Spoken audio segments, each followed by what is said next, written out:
So, after a long hiatus, Team Fortress 2 finally got updated, which is great. We got some general fixes and snakes, they are so cute, I love them. However, while we were busy memeing about CP Snake Water, the most significant change this update brought flew under everyone's radar, which isn't surprising considering it wasn't even acknowledged in the patch notes, at least not explicitly. What am I talking about? The Steam Datagram Relay, Valve's virtual private gaming network. When the update launched on September 16th, I was minding my own business, updating my community servers and testing things up, when I noticed something on the TF2 developer console. There were a bunch of lines referring to something called Steam Networking Sockets. That really surprised me because I had never seen that output in the console before, and thus I went looking for answers regarding what was that exactly and if it was a new feature secretly added to the game. I checked with people on the Source Mod Discord. For those unaware, Source Mod is a mod to run custom plugins on Source Engine servers, and they were surprised as well. Those who were familiar with this Steam Networking Sockets stuff said it was a feature ported from CSGO. That sparked my curiosity even more, and I went to the Steamworks documentation to see if I could find anything more specific about it. Steamworks is a set of tools Valve made available for game developers to use when they publish games on Steam. If this Steam Networking Sockets was a significant feature, it would certainly be listed as a part of Steamworks, and surely it was. According to the documentation, it is a connection API that boasts strong encryption and authentication. It even mentions that it offers enough protection that tampering attempts would require hacking into a VAC-protected process. I won't pretend I understand what that means, so feel free to explain there in the comments if you know more about this. Either way, it is a better, more protected system to handle connections to a game server. That's probably what the person who wrote the patch notes meant with fixed an exploit related to players impersonating other Steam accounts. If you haven't heard about it, bots were spoofing Steam IDs on TF2 servers, pretending to be other players not only by copying their names and avatars, but also by spoofing their Steam ID numbers. That way, the server couldn't figure out the bot's real account, as it would be redirecting to an account owned by a legitimate player, victim of such spoofing. It seems the developer working on TF2 fixed that exploit by making use of this more robust connection API. And the patch notes for the 17th confirm this. It mentions the addition of a new variable to control how much info is displayed by the new API on the console, and by default, it won't show up much, it seems.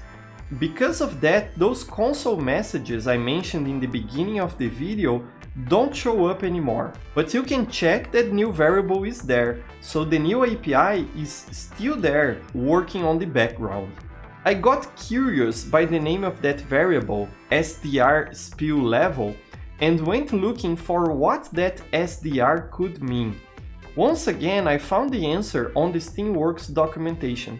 SDR stands for Steam Datagram Relay, and it is presented as Valve's VPN for game servers. From what I could understand, instead of connecting the player directly to the game server, it instead connects the player to a relay, and that relay handles the connection to the real game server. That way, the IPs used by the players and by the server are always hidden from public eye, which protects them from denial of service attacks, for example. The Steam Networking Sockets are related to that larger relay system according to the documentation. I even found a 2018 video from the Game Developers Conference in which Fletcher Dunn, a Valve engineer, talks about the system and explains a bit how it works. His presentation is very informative and full of TF2 references, so I really recommend you check it out. Link is in the description. Basically, he explains what I already found on the Steamworks documentation, and again, he mentions Valve AntiCheat. I won't reproduce the video here because I don't want to run the risk of getting a YouTube strike, but I'll link with a timestamp to that exact part of the talk. To quote what he says there, "It is not possible to man in the middle to observe or tamper with the traffic unless you are inside the process. So you can't just observe it or tamper with it by being outside of the process, installing some box that's gonna relay the traffic or anything like that. You have to be inside the process, and that makes it in a position where Valve AntiCheat can detect it." Now I have to make an observation here. I don't know exactly what he's talking about, so please elucidate me if you are more versed in such matters. But what I think he means is that in this more robust network system, VAC can actually detect tampering attempts related to client authentication, like what the bots were doing by spoofing Steam IDs. I don't think this means that VAC is impervious to tampering in a broader sense, but still it's great news for us. TF2 now seems to be using a newer, more robust and more secure networking system, and that could also mean it will be easier for developers to support and build on this system going forward. So it leaves a door open for us to receive other networking features and improvements, even those ported from other games, like CSGO, I imagine. Stuff like Prime Matchmaking, Trust Factor, and VACnet.